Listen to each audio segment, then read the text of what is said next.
cumplen 50 años del lanzamiento de Rock Bottom, el mítico álbum de Robert Wyatt, y la animación iberoamericana engalana los festejos con un largometraje homónimo dirigido por la mismísima María Trainor, que está aquí con nosotros. María, muchas gracias. Y bueno, lo primero que quería preguntarte es, ¿por qué la historia de este músico y de este álbum en concreto exigían ser contadas desde la vía animada? Hola, pues nada, aquí encantada de estar con vosotros, con Radix Animación. Muchísimas gracias por vuestra invitación. Pues mira, primeramente porque la animación nos da posibilidades, como bien sabéis, nos da posibilidades infinitas de representar lo que queramos. Y creo que es un medio perfecto para representar el mundo psicodélico de la época post-hippie de principios de los 70. Y asimismo es una manera o sea, con ficción hubiera sido prácticamente imposible por el presupuesto. Representar los años 70 en Nueva York, en Mallorca, se hubiera triplicado el presupuesto. Entonces, no solo nos permite representar esta época con un presupuesto más razonable, sino que tenemos las posibilidades de la animación de representar cualquier cosa que se nos ocurra. ¿Y cómo fue tu primer acercamiento con esta historia tan compleja? Pues el primer acercamiento fue escuchar un álbum completamente diferente a todo lo que yo había escuchado antes, porque yo sobre todo soy bastante aficionada pues a la música clásica, a la música barroca y aunque me gusta mucho la música electroacústica y la música clásica contemporánea también, y nunca había escuchado algo parecido, un álbum tan diferente. La voz de Robert Wyatt me pareció muy original, diferente, un disco que no sabría cómo clasificar. Y aparte de todo, lo más importante fue conocerlo en persona y comprobar el carisma que tenía, la cercanía y por supuesto tener la oportunidad al conocerlo personalmente de preguntarle si podía realizar una película con su música. ¿Y qué tan involucrado estuvo él en la producción y al mismo tiempo cómo reaccionó cuando vio ya la película final? Pues mira, es una persona ya de una edad bastante avanzada, con una salud bastante delicada, producto del accidente que tuvo. Recientemente ha sido operado y en la última etapa de la película no ha sido sencillo dar con él, no ha sido sencillo. Mi idea era visitarlo personalmente y enseñarle la película, pero no ha sido posible porque ha sido operado, su mujer también y está en un proceso de pérdida de memoria. Entonces, desafortunadamente, no he tenido el feedback de Robert Wyatt y eso me entristece bastante, pero es una cuestión de pura y dura de salud. Claro. Y bueno, tengo entendido que la película tomó 12 años toda su producción desde que empezaste hasta ahora su estreno. ¿Cuáles fueron los mayores retos a lo largo de todo este tiempo? Pues mira, Luis Miguel, el principal reto era encontrar un productor que apostara por este proyecto tan sumamente arriesgado. Y sobre todo ya sabes que la animación para adultos no es tan sencilla de producir.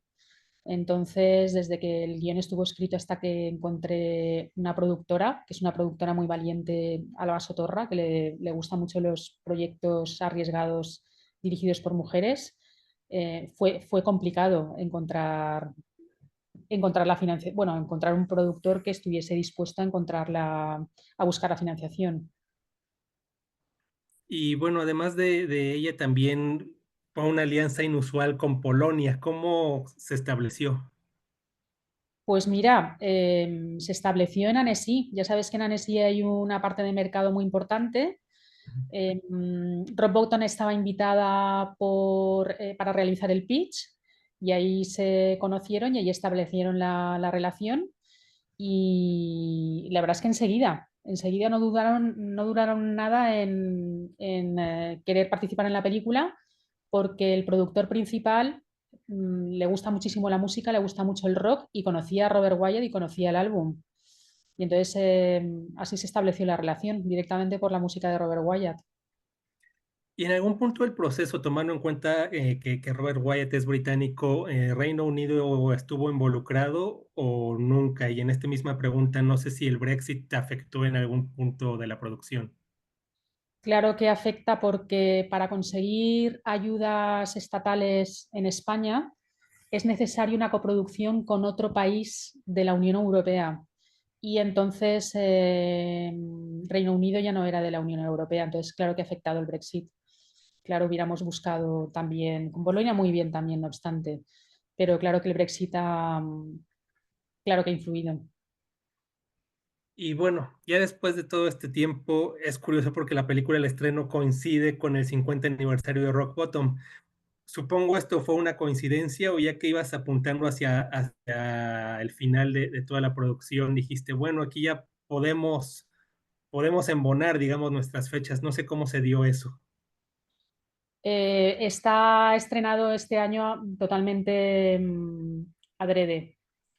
Está totalmente adrede para que coincidiera para celebrar el 50 aniversario y que tuviera la película y también promocionar el disco de Robert Wyatt, ilustrándolo.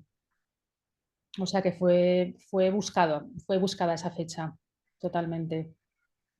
Y tú precisamente como, vaya, podemos decir ya que eres aficionada de este disco, de este álbum en concreto, ¿cómo asimilas esa responsabilidad de formar parte de ese medio siglo de historia?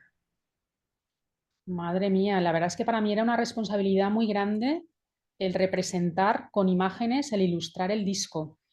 Y era una responsabilidad sobre todo por la reacción de los fans de ese álbum. Pero la verdad es que me he sentido muy aliviada y muy feliz porque he visto a los fans de Robert Wyatt y de ese disco llorar en la proyección de la película. Y eso para mí ya es una satisfacción enorme. Eso quiere decir que lo hemos hecho bien. Y bueno, precisamente eso te quería preguntar porque, no sé, la película es curioso porque por momentos pareciera como si avanzara de un modo muy orgánico, como si te dejaras llevar completamente con la música. ¿Cómo fue su construcción? O sea, ¿cómo seguías? ¿Tenías que embonar la música en la historia? ¿Te dejabas llevar un poco, digamos, en esa vía experimental? Más o menos, ¿cómo fue el proceso? Pues el proceso sí que me dejé llevar bastante por la música, que tiene un carácter muy experimental, y por las letras, siguiendo las letras sobre todo, que son muy poéticas y te dan, la verdad es que dan muchísimo a la libertad a la hora de representar. Entonces, sí, por un lado, dejándome llevar por la parte experimental de la música, pero siempre como hilo conductor su historia de amor para darle unidad a toda la película. Eh, hay dos influencias que a mí me parecen, tú me dirás, que una es el típico, el clásico, perdón, Yellow Submarine de The Beatles, y también la otra es Across the Universe. Me resuena un poco, sobre todo en las secuencias acuáticas. Fueron estas fuentes de inspiración y no sé si, ¿qué otras tuviste a lo largo de este proceso? Sí, hombre, son películas de la época que claro que han influido. También me han influido, por ejemplo, la secuencia de la playa, una película que me encanta que es La Tortuga Roja, que no es de los años 70, es más reciente, pero tal y como representaba la costa, la belleza del mar, del interior del mar, sí que me fijé bastante en esta película. Sí que me vi muy influida por esta película. Y por supuesto en estas películas de los años 70 también, porque son de la época. Pero bueno, tengo influencias de muchísimos lados. También está la influencia de Matty Clarkwain, que es un artista que ilustró muchas de las portadas de esa época, por ejemplo, que vivió en Mallorca, que tiene un carácter psicodélico y surrealista. También hay influencias, sobre todo en las películas de Alif, de artistas de cine experimental españoles, como por ejemplo José Valdelomar. Toda la secuencia de las ventanas está muy influida por él. También por el animador Janes Van Mayer, en la secuencia de las ventanas en las que ella aparece con comida. Hay muchísimas influencias, pero de todo tipo, influencias musicales, influencias del cine de animación, influencias del cine de ficción también, de algunos directores de arte como James Bidgood, por ejemplo, en cuanto a los colores, influencias de todo tipo, pictóricas. Y en cuanto a la técnica, me llama mucho la atención porque te decantas por la rotoscopia, pero también, digamos, haces esas secuencias más oníricas, incluso que por momentos se tornan agresivas con lo experimental. ¿Cómo te decides por esta fusión? Pues al ser una película de autora, pues nos tomamos la verdad es que bastantes licencias y teníamos que reflejar el carácter experimental de la música. Y entonces decidimos que la mayor parte real, entre comillas, sería con rotoscopia por dos razones. Una, porque acelera la producción y la barata. Segundo, que trabajar con actores y actrices hace el proceso más humano y siempre aportan cosas interesantes a la película. Que las partes de cuando ellos tomaban drogas las iba a hacer un artista polaco que se llama Zbigniew Chapla, que iba a tener un aspecto visual y de textura diferente para distinguirlo de cuando ellos están sobrios. Y luego está la parte de cine experimental de Alif. Digamos que hay como tres lenguajes visuales diferentes representando diferentes momentos de la película. En esta misma línea, lo primero que te quiero preguntar es precisamente sobre la rotoscopia, porque hace como 2 o 3 años hubo un debate muy fuerte por esta película de Richard Linklater. Había gente que decía que la rotoscopia no debía ser considerada como animación. ¿Tú qué le dirías a las personas que piensan esto? Las personas que piensan esto en realidad desconocen bastante el proceso de la rotoscopia porque hay un proceso de estilización muy grande. No se calca al menos en nuestra película, no se ha calcado y los animadores han tenido que hacer un trabajo muy grande de estilización, por ejemplo, de adelgazar, de modificar ciertos rasgos y es un trabajo muy parecido al de la animación 2D pura y dura. Entonces, creo que aparte lo que importa es el resultado final, si emociona y funciona, que más da la técnica que hayas utilizado. No, yo no tengo prejuicios con respecto a eso, pero conozco los prejuicios que existen en la animación cuando, además, si todo el mundo se sincerara, casi todo el mundo toma referencias graba a actores eh, gesticulando, tanto en stop motion con un montón. Yo pienso que no le quita valor para nada. Si el resultado final es satisfactorio, qué más te da como haya sido realizado? En mi opinión, ¿eh?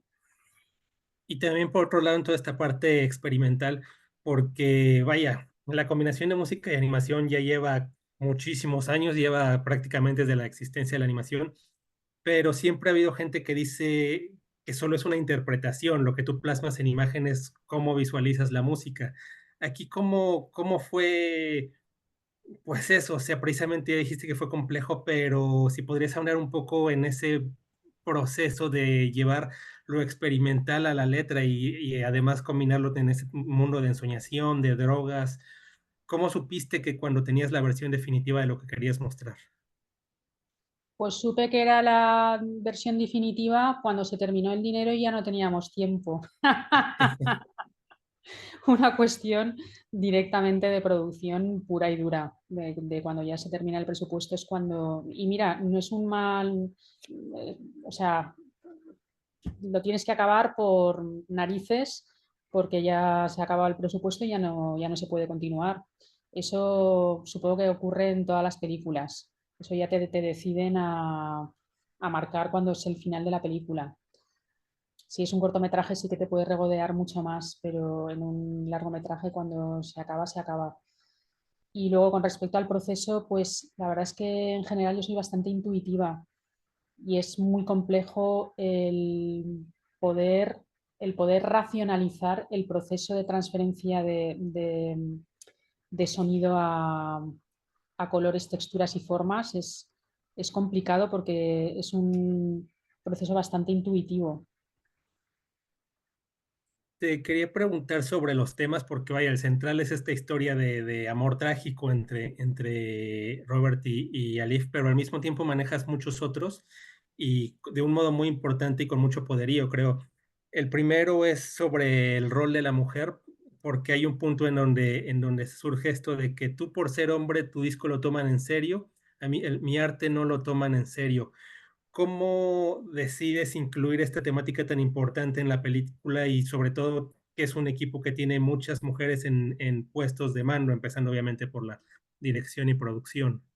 Claro, desde el momento en el que la productora mayoritaria tiene muy claro que quiere producir y potenciar películas realizadas por mujeres, aparte ella influyó en parte del guión para darle mucha más importancia al personaje femenino. En realidad, al principio, el guión original estaba, era en torno a la figura de Bob, la figura masculina. Entonces ella hizo mucho hincapié en que ella tuviera muchísimo más importancia y en realidad la película ganó muchísimo. Entonces, en esta película, que quiere reflejar una época, aparte de tratar de representar la época correctamente, porque la época hippie no es la iconografía que nos ha quedado hoy en día del flower power, sino que tenía un componente bastante underground. También desmitificar la revolución sexual de las mujeres, porque finalmente las mujeres en las comunas acababan limpiando, cocinando, cuidando a los niños, no hacían otra cosa que no hiciesen sus madres.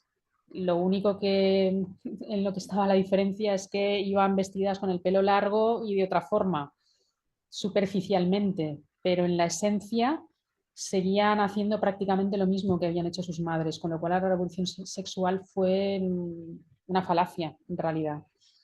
Aparte de la revolución sexual de que muchas mujeres, como está considerado de mal gusto no acostarte con quien te lo pidiera, también tenían que acostarse con hombres con los que no les apetecía, porque en aquella época, pues eso, tenías que dar la sensación de que eras abierta y que no tenías prejuicios.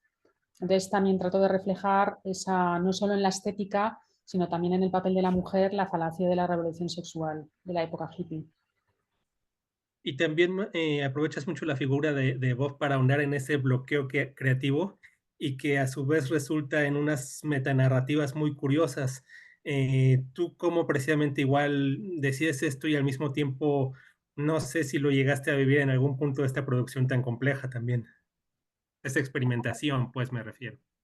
Y bueno, la verdad es que en esta producción teníamos muy claro que, pues eso, que era una película de autora y que así como en el resto de películas de animación hay una estructura muy consolidada de que tienes que ser muy fiel al storyboard, el storyboard va a misa, nosotros teníamos muy claro que esto sí que iba a ser fijo, pero que iba a haber una parte experimental que conforme fuéramos viendo la película íbamos a ir modificando.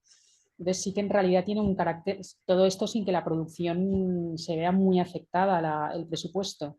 Entonces sí que hubo un componente muy experimental, un porcentaje experimental muy grande en la película. No sé si te referías a eso, Luis Miguel. ¿Te Sí, sí, referías a sí. eso? Eso es.